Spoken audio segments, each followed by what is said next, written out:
हमको यहाँ धमकाया जा रहा था, हमको अलग अलग से लोग टार्चर, हमारे समाज के लोग टार्चर कर रहे थे, बात नहीं करवा सकते थे, बात भी करवाए तो हमको वहाँ हटाया जा रहा था।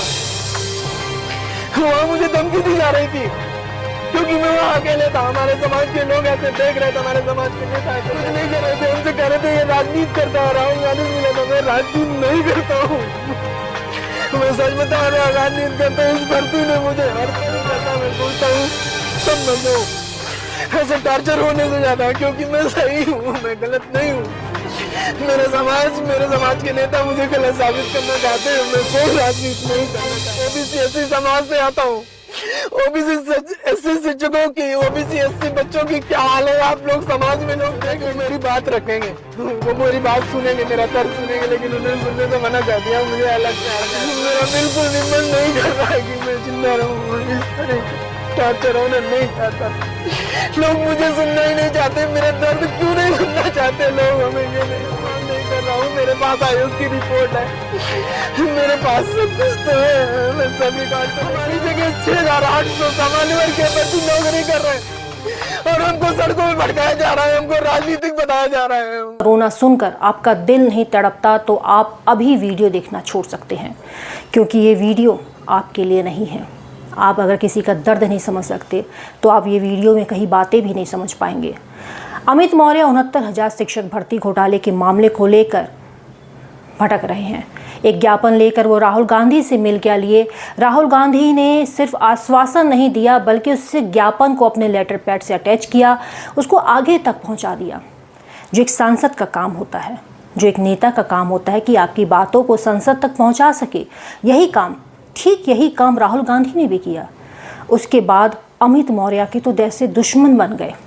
नेता राजनेता तो छोड़िए, इनके जाति के ही लोग इनके पीछे पड़ गए। जिनको नेता मानकर संसद तक अपनी बातें पहुंचाने की जिम्मेदारी सौंपी गई थी, वो इनके पीछे पड़ गए। दोस्तों, 69,000 शिक्षक भर्ती के पीड़ित हैं अमित मौर्य। इनका रोना सुनिए, इनका दर्द सुनिए, आपके भी दिल से चित्कार निकल जाएगी। आप किसको दोष देंगे इसके लिए? मौजूदा सरकार को, आपकी जाति को, नेता को जो दावा करते हैं आपकी बात, आपकी समस्याओं को सरकार तक पहुंचाने की, संसद तक पहुंचाएंगे, बावजूद वो आपकी बात तक नहीं सुनते हैं, तब आपको कैसा लगेगा? ठीक ऐसा ही लगेगा, बिल्कुल ठीक ऐसा ही लगेगा जैसा आज अमित मौर्य को लग रहा है। अमित मौर्य का दोष बस इतना है कि वो शिक्षक भर्ती, जिसमें कोर्ट ने भी माना है कि इसमें विसंगतियां हुई हैं, जिसमें सुधार होना चाहिए, बावजूद अब तक कोई सुधार नहीं, कोई पहल नहीं। जिस रिपोर्ट को सरकार को 3 महीने के अंदर कोर्ट को दे देना चाहिए था, वह काम सरकार नहीं कर रही है। कान में बत्ती डालकर बैठी है और मुंह से सिर्फ सरकार के ही गुणगान कर रही है। अमित मौर्य अपने शिक्षक भर्ती को लेकर सरकार के नेता, विपक्ष के नेता, जिला पंचायत अध्यक्ष, विधायक, सबके दरवाजे खटखटा चुके हैं, लेकिन कहीं से भी कोई आश्वासन नहीं। बीते दिनों यह राहुल गांधी से भी मिले, अपनी समस्याएं बताई, अपना ज्ञापन दिया, फिर तो मानिए सरकारी चमचों के तो होश उड़ गए। अपनी गलती मानने के बजाय अमित मौर्य पर ही आरोप लगा रहे हैं कि तुम विपक्ष के पास जा रहे हो, तुम राहुल गांधी के पास जा रहे हो, और जाति सूचक गालियां दी जा रही हैं। इसका दोष क्या है? सिर्फ यह ना कि जिस 69,000 शिक्षक भर्ती की योजना जो खुद उत्तर प्रदेश की सरकार लेकर आई थी, जिसमें कई सारी विसंगतियां थीं, जिसमें सुधार की ज़रूरत थी, उसकी मांग दूसरे शिक्षकों के साथ साथ अमित मौर्य भी कर रहा है। लेकिन इसका दोष तो बस यह हो गया कि अपनी समस्या लेकर वो राहुल गांधी तक पहुंच गया। फिर तो इसके ही जाति की नेता, इसके वही जाति के नेता जिसके साथ ये उठता बैठता था, इनकी रैलियों में ताली बजाता था, भाषण सुनता था, भीड़ इकट्ठी करता था, आज इसे ही जाति सूचक शब्द मिल रहे हैं। वीडियो देखिए, इसकी आंखों के आंसू अगर आपका दिल नहीं पसीजता तो आप भी इंसान कहलाने लायक नहीं है। अमित मौर्य ने वीडियो में यह भी आरोप लगाया है कि सामान्य वर्ग के लोगों को नौकरी दी गई है, सिर्फ आरक्षण वालों को ही नौकरी नहीं दी गई है। अगर यह सच है तो क्या यह सच है कि भाजपा सरकार आरक्षण को ख़त्म करना चाहती है? कभी भी मतलब कभी भी वो जाति जनगणना नहीं होगा। क्या सरकारी नौकरियां सिर्फ इसलिए ख़त्म कर दी गई हैं क्योंकि उन्हें आरक्षण ना देना पड़े? अगर आरक्षण ही ख़त्म हो जाए तो क्या फिर सरकारी नौकरियां बहाल हो जाएंगी? क्या वो सरकारी नौकरियां फिर पहले के जैसे सुचारू रूप से चलेंगी? इन सारे सवालों का जवाब कौन देगा? इसके ऊपर एक शोध होना चाहिए। लेकिन आम जनता होने के नाते आप भी खुद सोचिए कि इन सारे सवालों का जवाब कौन देगा? कोर्ट तक गए, कोर्ट ने अपने ऑर्डर बता दिए, पर उस ऑर्डर का कोई पालन नहीं है। यूपी की 69,000 सहायक शिक्षक भर्ती मामले में इलाहाबाद हाईकोर्ट की लखनऊ बेंच ने फैसला सुनाया था। 69,000 सहायक शिक्षक भर्ती की पूरी लिस्ट फिर से बनाने को कहा गया।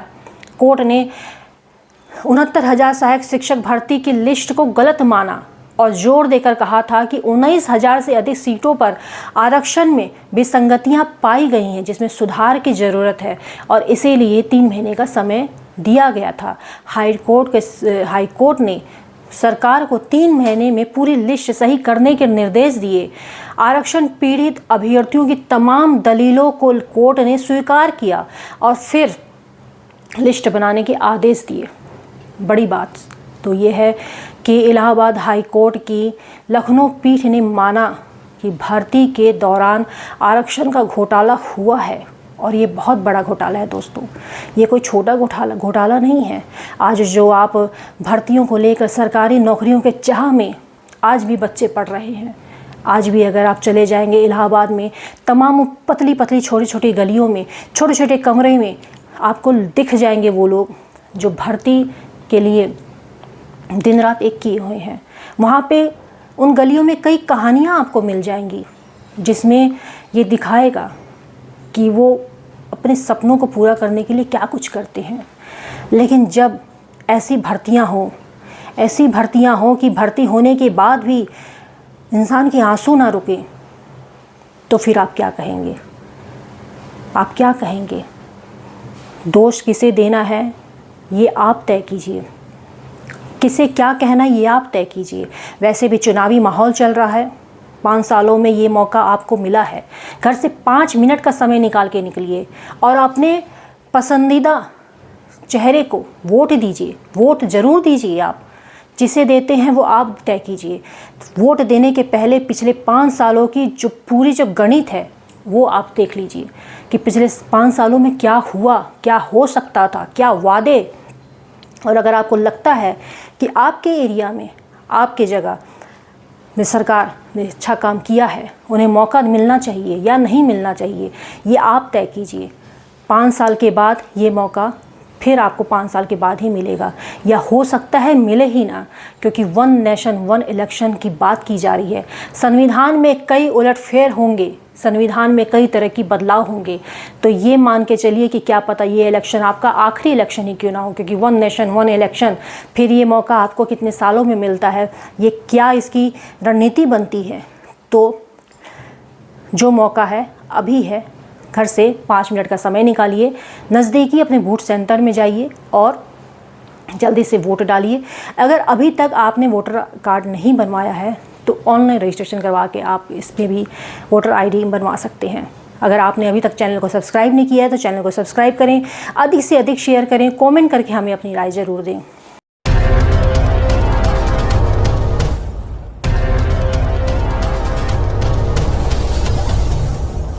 Good morning friends, my name is Nitin Singh. I am from KIPM College of Engineering and Gita Gorakhpur. I want to tell you guys that now our college, KIPM College, is now NBA accredited in whole Purvanchal. आप सभी को मेरा सादर नमस्कार। मैं सौम्या राय, KIPM college की छात्रा जो कि CSC ब्रांच में हूँ। आप सभी को मुझे बताते हुए बहुत ही गर्व महसूस हो रहा है कि हमारा कॉलेज KIPM टेक्निकल कैंपस जो कि अब NBA accredited हो चुका है। तो आप यहाँ आएँ, यहाँ की शिक्षा का लाभ लें और अपने करियर में एक नई ऊंचाइयों को प्राप्त। KIPM College of Engineering and Technology GIDA Gorakhpur NBA द्वारा स्वीकृत पूर्वांचल का एकमात्र संस्थान है जहां पर बच्चों को गुणवत्तापूर्ण शिक्षा, national and international top multinational कंपनियों में प्लेसमेंट, और हाईली क्वालिफाइड फैकल्टी द्वारा पठन पाठन का कार्य कराया जाता है।